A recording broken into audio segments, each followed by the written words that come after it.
Good afternoon. Just why the world is as it is, full of trouble, pain, suffering, is, I suppose, a problem that affects us all, and it worries us all. But when you think about it, really, it's much more of a problem to those who have a faith than to those who don't. Professor Richard Dawkins, who you probably know is the noted evolutionist, he put the situation for atheists in these words. This was a quote on how he views the world. And he says, "There's no design, no purpose, no evil, no good, nothing but pitiless indifference." And that's a very bleak statement, isn't it? But that's why the world is as it is if you take God out of the picture. If the world is just a product of blind chance, then you have no right to start querying why there is so much suffering in the world. It's illogical. But for those who believe in God, especially in a loving God, then questions abound, don't they? We want to know why there is suffering in the world. Why does God allow it? Why do innocents have to suffer? Babies die. And why is it all so apparently unfair? Because we know of people who have terrible difficulties in their life, accidents, illnesses, and so on and on. And then others have no problems and sail through life in all serenity. Those of us who have a faith, of course, can turn to the Bible for answers, and if we do, I suppose it's inevitable that eventually we are led towards this book, the book of Job, which occurs in the poetry section of the Bible. We read this book because it's all about suffering, the suffering of this particular man, and we hope that in considering the terrible things that overtook Job and seeing how he coped, that in some way is going to help us and teach us how to cope if difficulties come our way. Of course, we hope that what overtook Job is not going to be our own problem. We've just read the terrible situation in which he found himself eventually. I think it's probably fairly significant that the book of Job is amongst the earliest, if not the earliest, of the writings that we have in the Old Testament. It shows, I think, that the problem of suffering is something that's always been there from the very beginning. And equally, when we turn to the New Testament, we find that the suffering of Job is mentioned again in one of the earliest writings of the first century, the Epistle of James, the letter of James. And I'd like you, if you would, to keep a finger or marker in Job and come with me to the letter of James, because James talks about Job, talks about how really he is a man to be respected because of the way that he did cope with suffering. And James chapter 5 is where we want to just take a couple of verses from. James says in James 5 verse 10, "Take my brethren the prophets, who have spoken in the name of the Lord, for an example of suffering, affliction, and of patience. Behold, we count them happy which endure. Ye have heard of the patience of Job, and have seen the end of the Lord, that the Lord is very pitiful and of tender mercy." Now, when you look at a passage like that, it seems odd, doesn't it, to think of those who've endured suffering as being in some way happy there at the beginning of verse 11. I think the newer versions of the Bible say blessed. And yet, when you think about it, really, to endure pain and suffering stoically as an end in itself is not really creditworthy, is it? But if there is an object to it, if there's an end result, then possibly we can see or imagine that some good might come out of suffering. And that, in a way, is hinted at here. At the end of verse 11, James says, "You've seen the end of the Lord, that the Lord is very pitiful and of tender mercy. The English Standard Version says, instead of the end of the Lord, the purpose of the Lord, as if to say that God was working towards a result in what he caused to be brought upon his servant Job. In other words, Job's suffering wasn't pointless. God wasn't acting casually or capriciously, shall we say. The second point is that point at the end of verse 11, that the Lord is very pitiful and of tender mercy. And I think that always needs to be borne in mind whenever we're struggling to understand some of the things that happen to us in our lives. And if we go back now to the book of Job, we find that both those points run through this whole story. That issue of God having an end in view. Did God have a purpose in mind with what happened to Job? Was there something to learn behind what he suffered? And the other point, was God really dealing with this man pitifully? Did he have pity and compassion towards Job? Or was he really punishing him, perhaps, for something that Job didn't know about, or perhaps he'd forgotten, or wasn't admitting to? When you get back to these early chapters of Job, you'll perhaps know that a lot of effort has been spent discussing who or what was the Satan that's mentioned in these chapters 1 and 2. The whole story revolves about the accusations that the Satan makes about Job. And yet really the identity of this Satan, and just remember the word only means adversary, it isn't really critical to the understanding of the overall message of the book. We could add to that where Job lived or when he lived, what his terrible disease was that he was smitten with in chapter 2, or who Elihu was at the end of the book, or whether his argument was right or wrong.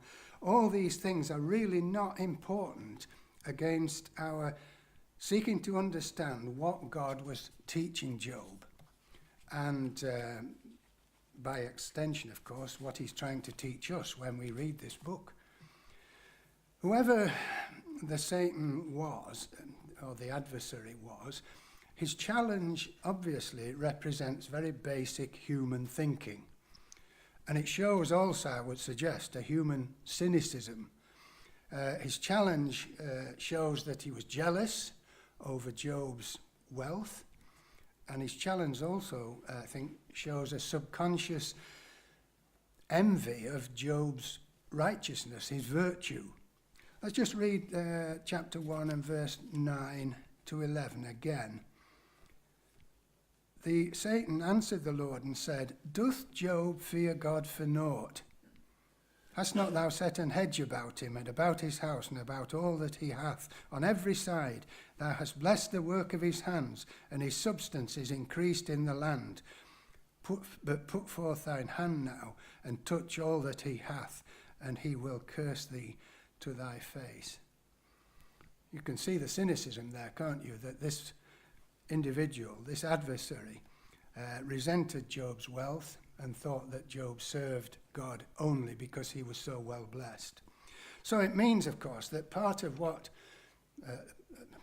at least of what Job suffered came about to prove that that challenge was unfounded, it was wrong. And as it progresses, as the story progresses, we see that Job didn't serve God just because his life was richly blessed at all. His faith held strong even in this terrible adversity. And incidentally, it was something that worried Job himself, because he says in chapter 3, that which I feared is come upon me. So it must have gone through his own thinking. Does he serve God because he is so well blessed? And if these blessings are removed, will I change? But as we say, change he didn't. Go down to verse 20. this is after all this bad news. Then Job arose and rent his mantle and shaved his head and fell down upon the ground and worshipped and said, naked came I out of my mother's womb, and naked shall I return thither.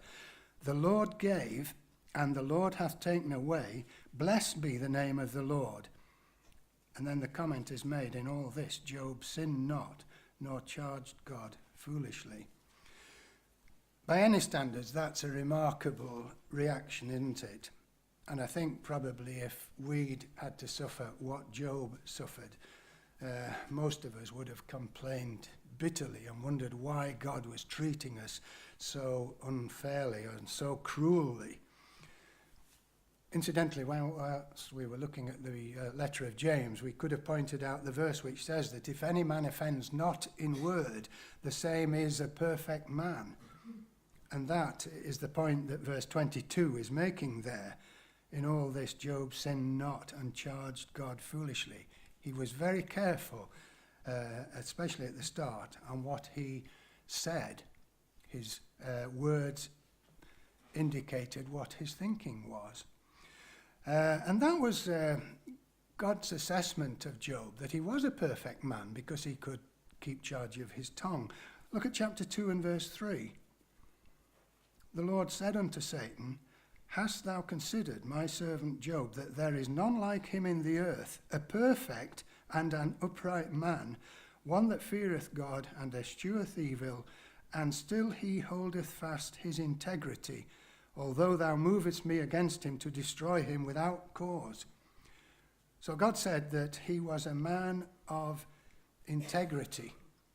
And as the story progresses, that was something that was very important to Job. He says, I will maintain my integrity. At all costs, he was going to hang on to his integrity. It means really to be complete, to be sound, to be honest, a reliable individual. In short, as we said, Job was a righteous man.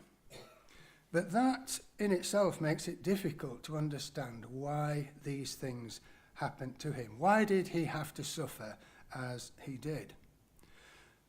Of course, when we ask that question, we're falling into the trap which almost everybody does, of linking suffering with manner of life. We link suffering with behavior, don't we? In some way, we feel that good people oughtn't to suffer. But when bad people suffer, then perhaps we think, well, didn't they get what they deserved? And Job's situation seems particularly unjust and unfair to us in our human thinking. And certainly his wife thought that that was the case, especially in chapter 2, when he was later smitten with this terrible skin disease, which is mentioned in verse 7 of chapter 2. And then she said as much, that God was being unfair. In verse 9, doesn't she? She says, dost thou still retain thine integrity? Curse God and die. But he said unto her, thou speakest as one of the foolish women speaketh. What, shall we receive good at the hand of God, and shall we not receive evil? In all this did not Job sin with his lips. Now, I think not many people could react in that balanced sort of way. We think we know what's fair, don't we? So we'd probably argue here that God was being particularly unfair with Job, or at least in some way was making a mistake. And that would lead us on, I think, to thinking, well, perhaps God was punishing Job for something that we don't know about. And that was precisely the thinking of Job's friends, his three friends who came. There they are mentioned in verse 11. They're known, aren't they, as Job's comforters, because they arrived to sympathize with him. Actually, when they came, they were so shocked at his situation that they said nothing for a week. But when at last they felt empowered to comment, they react as almost everybody else does.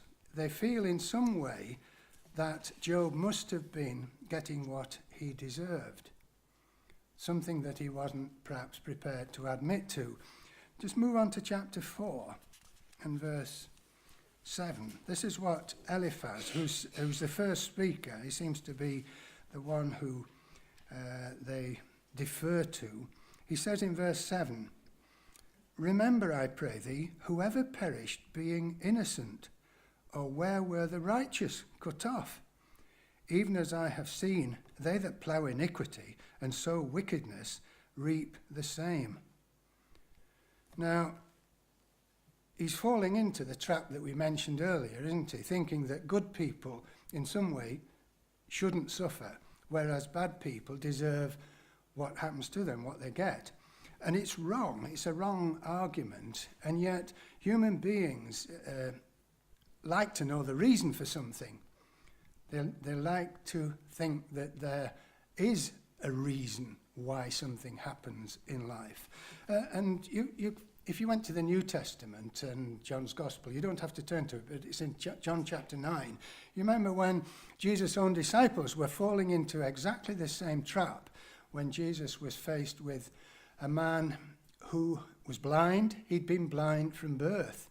And that bothered the disciples, and they said, "Master, who did sin? Was it this man, or was it his parents that he was born blind? There must be a cause to this. There must be a reason." And Jesus said neither was at fault. It's a mistake to attribute blame in this way or link suffering to a specific cause. And he went on to tell about the 18 who were killed by a falling tower, you remember, in Siloam. And he says, these people, don't think these people were particularly wicked because that happened to them. But equally, he didn't go on to explain, did he, why such things do happen. And so we need, I think, to be very careful when we think we know and we see a link between what happens to a person and we think we know possibly why it did or why it's going to affect them in the future and improve them. Job's three friends, his three comforters, thought that they thought they knew that Job was being judged for a secret sin that he wasn't prepared to admit to. And that's really the argument and the contention that goes through these long discussions that they have, and it's quite a long book, isn't it? And as so often happens in serious discussions like this, people get heated and start saying things more bitterly than they ever should. And in effect, they're making slanderous accusations about Job's past life, saying things totally out of turn that they should never have been said. And really, in doing that, of course, they're only adding to their friends' distress and mental anguish. And there's a lesson there, I think, that we need to be very careful when we're faced with someone else who's enduring suffering, and we're there to sympathize with them. We have to accept that we can never really know the whys and wherefores of these things, and to suggest that we do is really only going to add to their hurt. At the end of the book, God criticizes Job's comforters for speaking unwisely. They've not helped Job at all.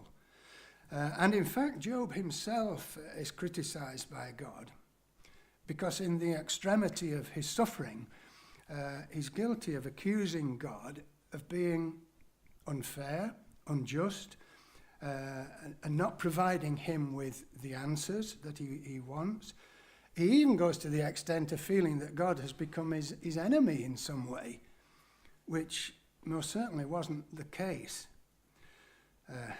In fact, the reverse was the true, wasn't it? And I think here we can begin to move ever so slowly to beginning to understand what was going on in this procedure, this suffering that was brought upon Job. You see, if God wasn't punishing Job for some hidden sins, what was he trying to achieve? He was answering that challenge, of course, that we talked earlier, that Job didn't serve God just because he was well blessed in life. I think the answer is bound up in some of the further words of this man Eliphaz. If you turn over, well, it's over the page in my Bible, to chapter 5. We've got to say that for the most part, Job's friends' words were unwise. Their arguments were faulty.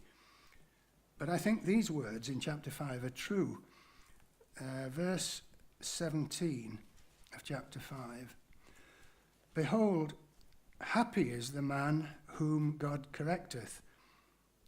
Therefore despise not thou the chastening of the Almighty, for he maketh sore and bindeth up, he woundeth, and his hands make whole.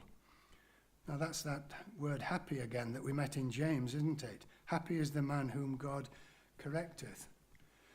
James had said, we count them happy which endure, those who endure chastening, or I suppose we call it correction or discipline, wouldn't we? In other words, happy are those who learn from the hardship of suffering. But how can we be sure that these words of Eliphaz here in verse 17 and 18 are true? Is it really the way that God works? Is this the purpose, the end that he has in view? Is this what he wants to achieve? Well, I think it's helpful to consider 2 or 3 other passages where this principle of correction or chastening is developed. And I want to take you back to the book of Deuteronomy and chapter 8, where we find Moses talking along very similar lines, or at least learning from God why difficulties are allowed to creep into life. We learn a lot from hardship, don't we, when you think about it? If life was only a bed of roses, we'd learn nothing. We only learn by taking the rough with the smooth. That's how our characters are developed, are formed, improved.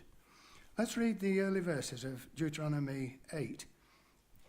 All the commandments which I command thee this day shall ye observe to do, that ye may live and multiply, and go in and possess the land which the Lord sware unto your fathers.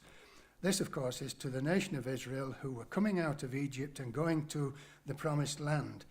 Verse 2, thou shalt remember all the way which the Lord thy God led thee these 40 years in the wilderness, to humble thee and to prove thee, and to know what was in thine heart, whether thou wouldest keep his commandments or no.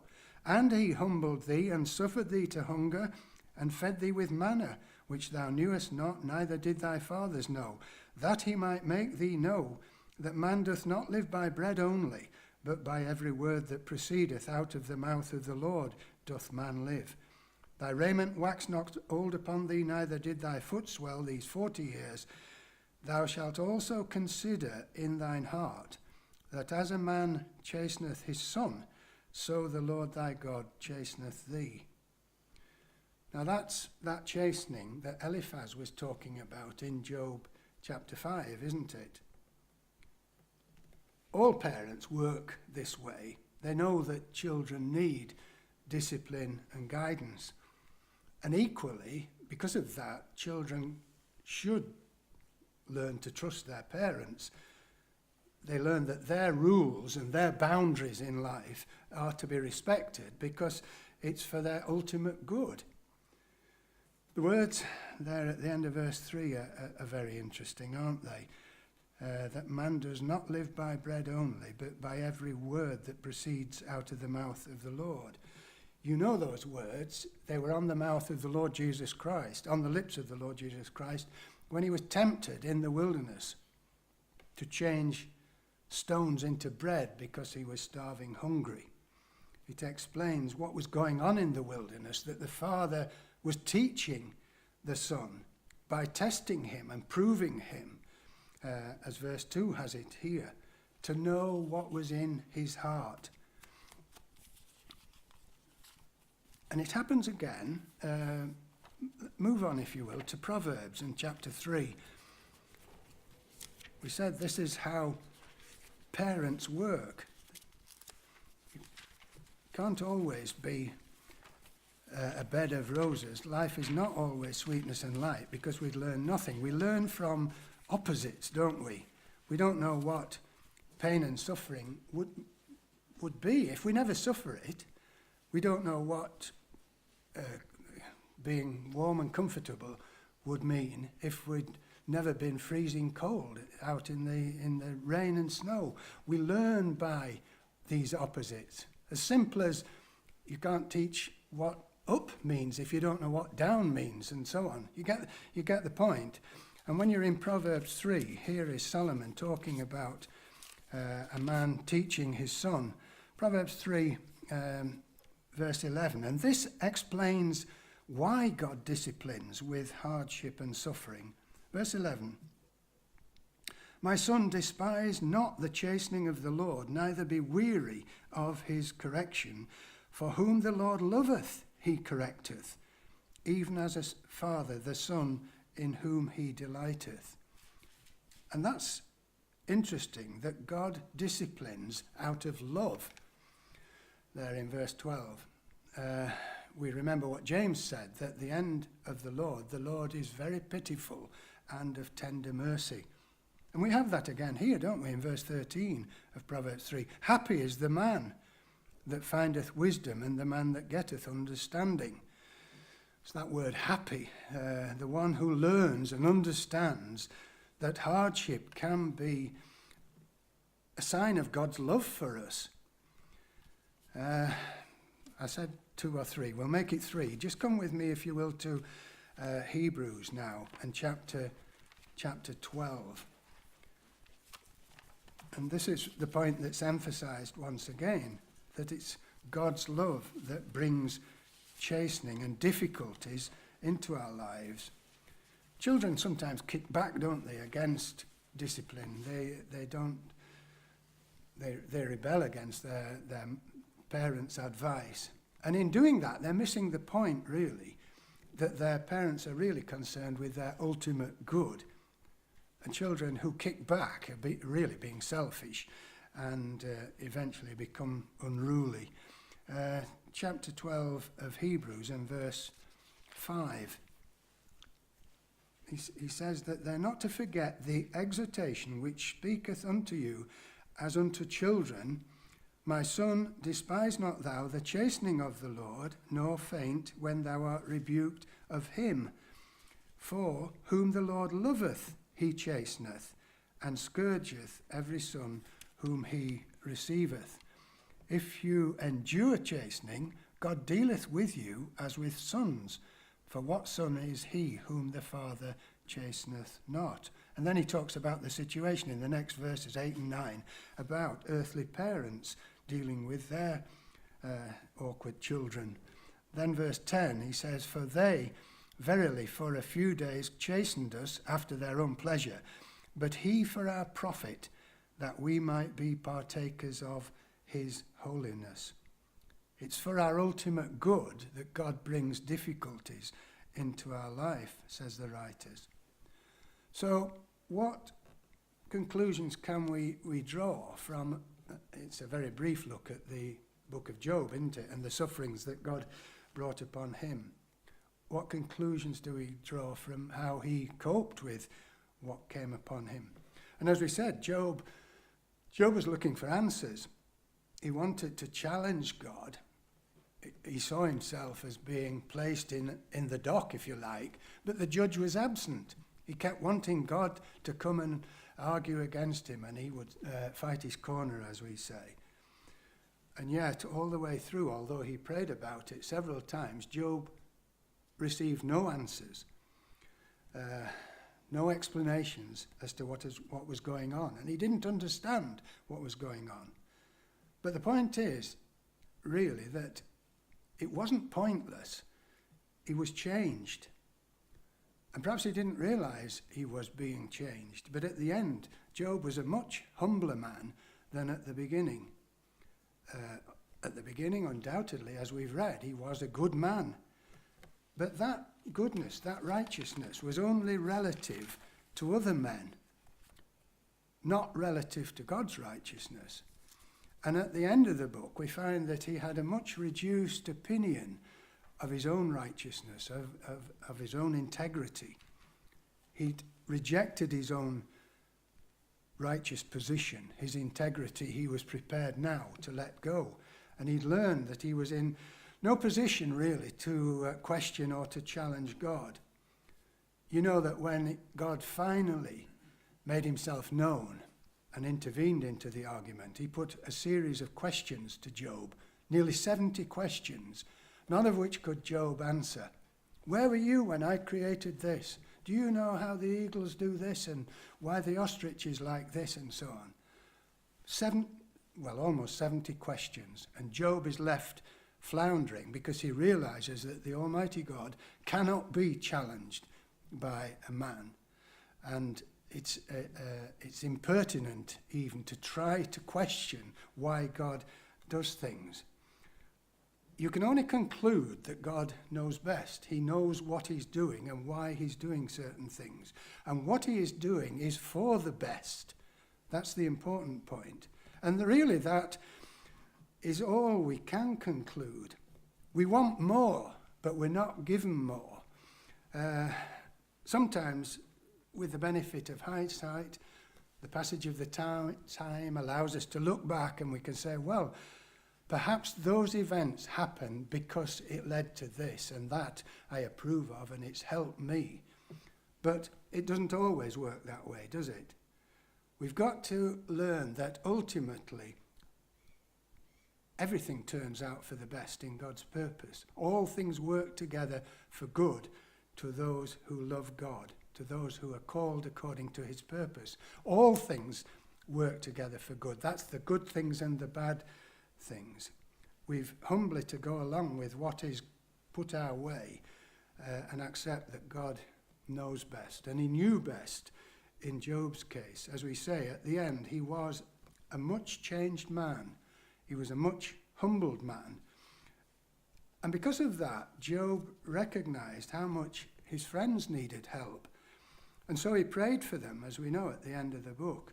And it was when he prayed for them that God restored all that he'd lost and blessed him perhaps doubly in some cases. There was a reinstatement of his former life. Now that's not guaranteed, is it?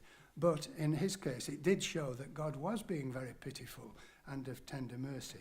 But more than that, he learned, I think, that salvation is by grace. And there's no point putting to God our righteousness, our integrity. He was a perfect man, but relative to other men. The whole story of Job's suffering, I think, is to show us that God does have a purpose. He does have an end in view. And he changed his servant Job. He improved him and ultimately, I believe, brought him to salvation. The lesson is ours that God's discipline and providence is for our betterment. And in his mercy, it's for our ultimation.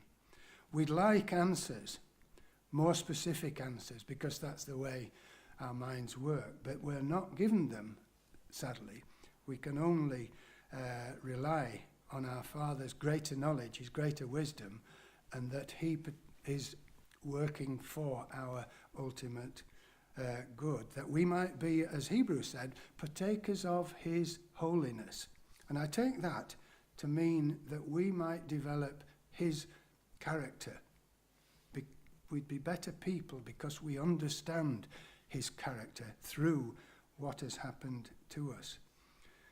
Without God in the world, as we referred to Richard Dawkins, didn't we? The world is stark, it's unfeeling, it's a pitiless place.